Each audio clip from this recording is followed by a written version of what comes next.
بسم اللہ الرحمن الرحیم۔ اس قسط کے آغاز میں وزیر اعظم صاحب اور تحسین پاشا جا رہے ہوتے ہیں۔ سپاہی آ کر کہتے ہیں، پاشا ہم نے محل میں ہر جگہ تلاش کیا لیکن احمد پاشا کہیں نہیں ملے۔ انہوں نے اپنا ذاتی سامان لیا، ایسا لگتا ہے احمد پاشا فرار ہو گئے ہیں، کیونکہ سلطان عبد المجید نے احمد پاشا کو گرفتار کرنے کا حکم دیا تھا۔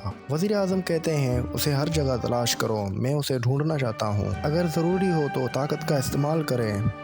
پھر وزیر اعظم صاحب تحسین پاشا کو کہتے ہیں، ہمیں چٹان کی طرح مضبوط ہونا ہوگا، ہمیں وہ لوگ ملیں گے جو ہمیں گرانے کی کوشش کریں گے، ہمیں کوئی پرواہ نہیں اگر وہ چٹان سے ٹکرا کر ٹکڑے ٹکڑے ہو جائیں، جب تک چٹان ٹھیک ہے، کیونکہ چٹان ریاست ہے۔ اتنے میں بیدار سلطان کے سر کی پٹی کرتی ہے اور کہتی ہے، میری محبت، میرے سلطان، جب بھی مجھے کوئی مشکل درپیش ہوئی میں نے مدد کے لیے آپ سے کہا، میں نے معمولی سی پریشانی کے لیے بھی آپ کا وقت لیا لیکن آپ نے مجھ سے کچھ نہیں کہا، حالانکہ آپ کو بہت تکلیف تھی، میرے سلطان مجھے معاف کر دیں۔ ادھر نائمے اور عبد القادر بیٹھے ہوتے ہیں، وہاں پر عالیہ سلطان اور فاطمہ سلطان آتی ہیں، وہ سلطان کی صحتیابی دریافت کرتی ہیں۔ دوسرے دن سلطان کے گھر والے سلطان کے پاس موجود ہوتے ہیں۔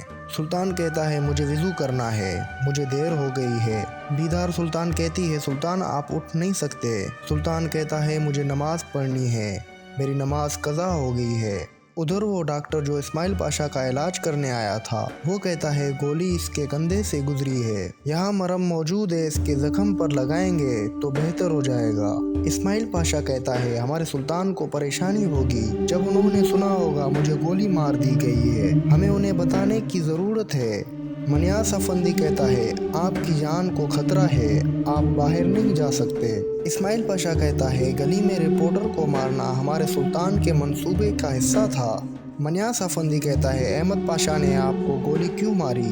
اور اسماعیل پاشا کہتے ہیں، احمد پاشا نے اپنی غداری کو چھپانے کے لیے مجھے گولی مار دی۔ احمد جلال الدین پاشا سمندر کے کنارے ایک گھر میں ہوتے ہیں، انہیں سلطان عبد الحمید کی بات یاد آتی ہے جب سلطان نے ان سے کہا تھا، اب سے یہ تیر ہمارے درمیان وفاداری کی علامت ہے، جب بھی میں دیکھتا ہوں کہ یہ تیر کا نشان میرے دل میں چپک گیا ہے اور میں جانتا ہوں آپ نے تیر پھینک دیا ہے، پھر ہمارے درمیان وفاداری ختم ہو جاتی ہے۔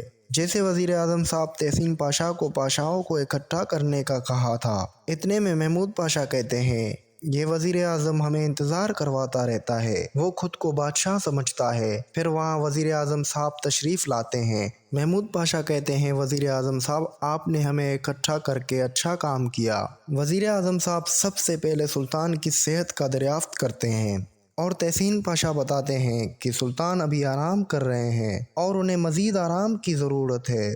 وزیر اعظم کہتے ہیں، پاشا اب وقت آ گیا ہے، ایک نیا صفحہ کھولیں، جبکہ ہمارے سلطان آرام کر رہے ہیں، ہم بیکار نہیں بیٹھ سکتے، یہی وجہ ہے ہمیں سب سے پہلے اپنے درمیان میں غدار کو مارنا ہے۔ اور وزیر اعظم صاحب اسماعیل پاشا کے گرفتاری کے حکم نامے پر اپنا دستخط شدہ مہر لگاتے ہیں۔